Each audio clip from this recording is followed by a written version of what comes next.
Nah, kalau dari secara teori nih, Cak, secara Mhm, teori ya atau juga hubungan gitu ya, sebenarnya boleh dijelasin nggak sih ada tahapan atau jenjang-jenjang dalam pernikahan seperti mhm. apa sih di usia 1 sampai 2 tahun, terus 5 sampai 10 tahun, apakah ada perbedaan gitu?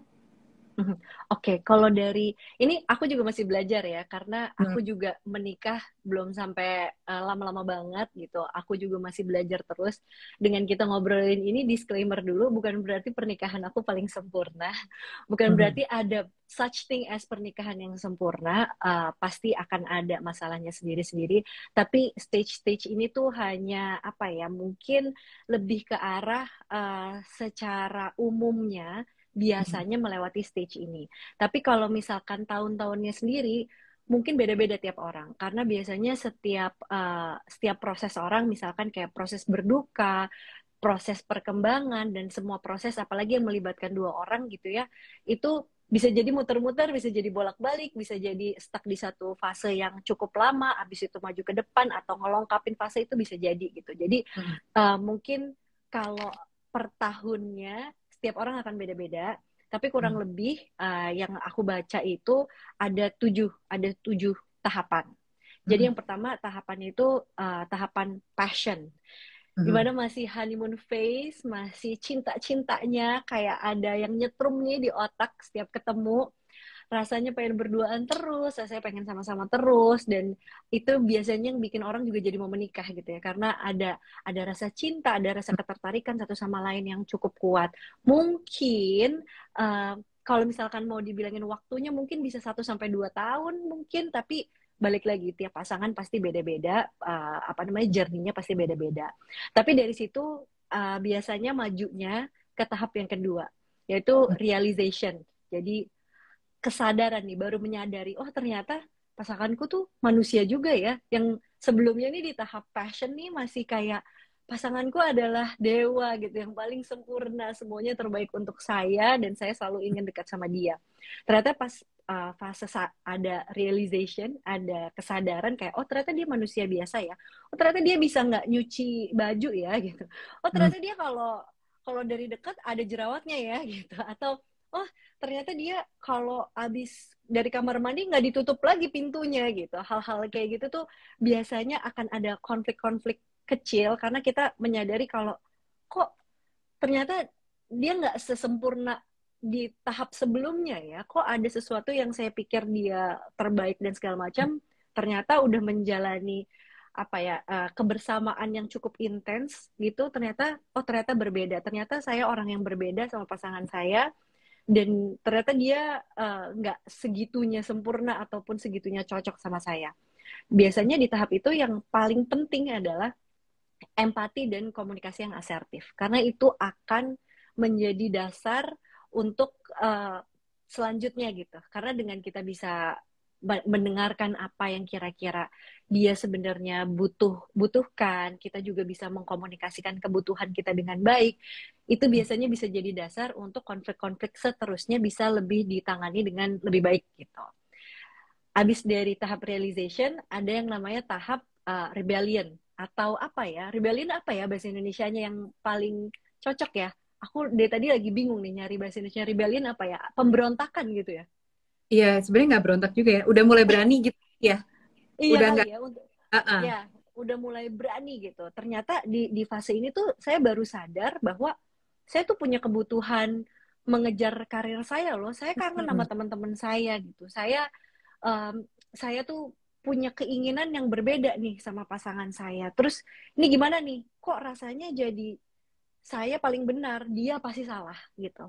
Jadi Hmm. kayak saya tuh sukanya ini dan ini terbaik untuk saya. Kamu nggak tahu apa-apa soal saya gitu. Jadi rasanya kayak kok ini beda banget nih gitu. Karena ini fase pemberontakan tuh kayak ya itu fase ternyata lebih berbeda lagi. Ternyata saya sebagai manusia yang sendiri punya kemauan sendiri yang berbeda. Ada banyak hal yang ternyata nggak bisa terpenuhi hanya dari pasangan aja. Ada banyak yang perlu saya kejar sendiri. Dan di situ tuh rasanya jadi apa ya? Bisa jadi ada kemarahan. Dan kalau misalkan kemarahan itu bareng frustrasi, bareng sama keinginan untuk berontak itu, bisa jadi ada beberapa mungkin ketidakjujuran, Ya. terus juga jadi melakukan hal-hal yang tidak diharapkan sebelumnya lah gitu. Jadi sengaja gitu karena marah, karena kesel, karena merasa benar, moral saya paling benar dan lain-lain, biasanya suka kejadian-kejadiannya kayak gitu di fase rebellion ini. Di fase keempat biasanya disebut dengan cooperation. Ini yang Hmm. biasanya cukup lama nih, 10 sampai mungkin 10 sampai 20 tahun. Ini kayak udah mulai punya anak, udah mulai punya anak, udah punya tanggung jawab lebih besar, mungkin ada pinjaman cicilan, ada ada apa ya, karir juga semakin semakin besar gitu ya. Jadi tanggung jawab juga makin besar. Biasanya nih personality-nya jadi kayak business like gitu. Jadi kayak apa ya? Ya udah kesampingin dulu semua ego, semua Hmm. apa ya, masalah emosi, kita gimana caranya ngurusin anak, gimana cara bertanggung jawab sama hal-hal yang kita harus bertanggung jawab. Jadi kayak mungkin masalah-masalah kecil tuh jarang dibahas, jadi perasaan intimacy atau passion tuh agak berkurang karena ada bigger goal gitu, ada goal yang lebih besar yaitu bertanggung jawab atas anak-anak, bertanggung jawab atas rumah tangga, bertanggung jawab atas banyak hal lainnya. Nah ini biasanya cukup lama nih. Itu di fase keempat. Nah fase kelimanya ini biasanya disebut reunion. Jadi abis udah lama banget tuh fase ngurus anak, bertanggung jawab apa segala macam, ternyata anak udah lebih besar juga 10 sampai 20 tahun, ternyata komitmen parenting, komitmen mengasuh anak ini udah berkurang karena anak udah jauh lebih dewasa gitu. Baru di sini tuh perlu latihan lagi untuk romantis lagi, untuk menguatkan rasa cinta lagi gitu, untuk saling kenal lagi, saling menghargai lagi. Dan ini walaupun rasanya idealnya kayak gitu, tapi ternyata sulit banget karena udah 10-20 tahun udah lama banget Iya. mengesampingkan gitu, mengesampingkan perasaan. Terus tiba-tiba harus balik lagi, harus kenalan lagi, harus membina rasa cinta lagi, biasanya emang agak sulit gitu. Sampai mungkin ada yang mau ditanyain dulu tadi, aku takut kepanjang ini sampai Enggak. tahap 5. Ini Oh, aja gak baru apa-apa. sampai 5 kan, belum Baru 6 dan sampai 7. dua lagi. Dua Dua lagi, lagi tenang, belum tenang. sampai. Dua lagi udah mau nyampe. Abis dari tahap kelima itu tahap keenam. Nah, sebenarnya tahap keenam ini ya, disebutnya explosion gitu atau ledakan. Tahap ledakan ini sebenarnya nggak melulu adanya di akhir, nggak melulu adanya di hampir akhir atau di tengah-tengah. Ini sebenarnya bisa terjadi kapan aja. Tapi biasanya ini ya hidup biasanya ada major life event gitu. Ada kejadian luar biasa yang mungkin bikin hubungan itu terpengaruh sampai jangka panjang gitu.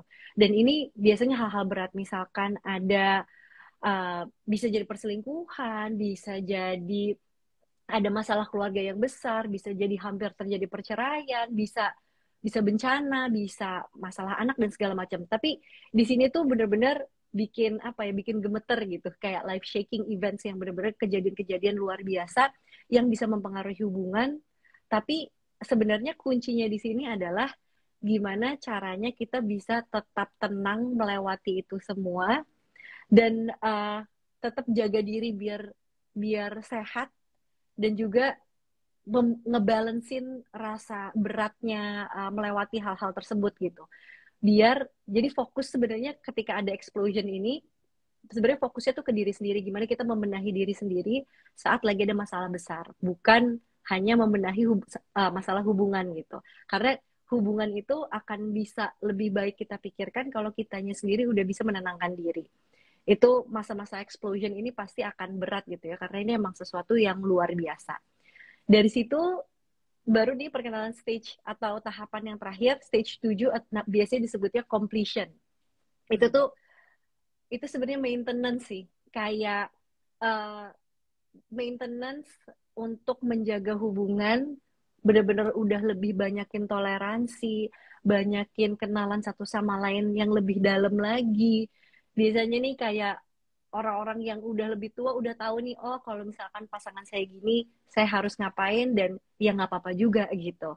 Terus kayak oh tanpa mungkin komunikasinya terbatas karena udah makin tua gitu ya, tapi oh saya tahu dengan keadaannya kayak gini aja berarti dia nggak bisa diganggu, atau enggak waktu-waktu kapan yang bisa diganggu, kapan bisa ngebahas hal-hal yang lebih dalam lagi. Dan biasanya yang kayak gitu tuh emang maintenance tuh berat gitu ya, nggak segampang diomongin aja gitu. Tapi memang fase completion ini yang biasanya di akhir-akhir banget kayak oke, goal-goal hidup udah terpenuhi, gimana caranya bisa maintain kebersamaan itu. Gitu sih kurang lebih 1 sampai 7 gitu. Suka dengar ceritaan deh, katanya masuk ke dalam apa area pernikahan tuh justru tambah pusing, tambah stres, tambah banyak masalah gitu. Nah, apakah benar seperti itu? Kalau namanya pernikahan tuh pasti tambah stres, pasti apa ya, banyak banyak masalahnya gitu. Apakah itu sebenarnya mindset yang salah atau gimana sih gitu? Dan kalau misalnya emang nggak benar, gimana sih mindset yang harusnya ditanamkan nih, terutama tadi tuh buat temen-temen yang cari jodoh di Instagram Live ini. Buat yang cari jodoh gitu ya, kira-kira kayak gimana? Sebenarnya kalau misalkan mau dibilang menakutkan atau enggak, balik lagi nih, mungkin konsep aman itu sendiri ya di diri kita. Karena sebenarnya uh, semua yang bisa terjadi di pernikahan bisa aja terjadi dengan kita sendiri juga. Semua yang terjadi di pernikahan bisa terjadi dengan hubungan kita dengan orang tua kita, bisa terjadi dengan hubungan kita sama orang lain, bisa terjadi sama hubungan kita sama diri kita sendiri gitu. Jadi kalau misalkan menghindari punya pasangan karena ketakutan ini, kita pun bisa merasakan itu dengan kesendirian kita gitu. Mungkin ada masalah yang beda, mungkin ada masalah yang sama. Tapi balik lagi, uh, setiap orang beda-beda. Nggak ada salahnya juga mau sendirian. Aku maksudnya nggak pernah bilang kalau misalkan sendirian pasti lebih baik daripada berpasangan. Nggak juga. Tapi yang paling utama adalah gimana kita kenal sama diri kita sendiri. Apa sih yang sebenarnya kita butuhkan? Udah bisa belum kita memenuhi itu? Karena balik lagi ketika kita menikah, kalau kita mengharapkan pasangan kita yang selalu memenuhi kebutuhan kita, itu nggak akan terjadi. Mau sampai pernikahan 100 tahun pun gitu ya, gitu. Kalau harapan kita punya pasangan, karena kita merasa kosong dan kita berharap orang lain yang menuhin itu nggak akan pernah terjadi. Jadi yang bisa memenuhi cup kita hanyalah diri kita sendiri. Betul. Kalau misalkan ngerasa sendiri dan pengen selalu apa ya rasanya kayak aduh pengen punya pasangan tapi kalau punya pasangan terlalu ini tapi pengen punya pasangan tapi rasanya kayak ditarik-tarik itu mungkin itu waktu yang tepat untuk kita ngecek ke diri kita sendiri sebenarnya yang kita butuhkan apa sih mungkin nggak sih sebenarnya ketakutan kita berkomitmen atau ketakutan kita sendirian antara dua itu sebenarnya ada ada akarnya gitu mengakar sama sesuatu yang kita pernah alami dulu yang bikin kita jadi punya ketakutan-ketakutan itu yang bikin kita jadi ngerasa nggak aman untuk sendirian ataupun berkomitmen gitu. Jadi memang kalau dibilang pernikahan menakutkan apa enggak, menurut aku hidup sendiri pun penuh dengan kejutan gitu. Enggak cuman pernikahan. Pernikahan tadi fase realization, oh tiba-tiba ternyata suami aku rambutnya udah agak botak ya, padahal dulu pas kenalan kok rambutnya tebel banget gitu. Kayak fase-fase itu nanti sama diri kita sendiri atau sama orang lain juga kita akan selalu mengalami itu gitu. Tapi gimana caranya kita dengan diri kita sendiri bisa siap menghadapi apapun yang akan terjadi di depan kita. Jadi bukan masalah, karena kalau kita ketakutan terus sama apa yang akan terjadi di depan kita, memang emang gak akan ada yang bisa ditebak. Makin kita mikirin, makin kita mau persiapan lebih banyak lagi sama apa yang kita hadapin, makin kita takut karena kita makin tahu kalau ternyata kita makin kurang siap gitu. Tapi gimana caranya kita fokusnya ke persiapan yang kita punya sekarang untuk merasa penuh tadi gitu.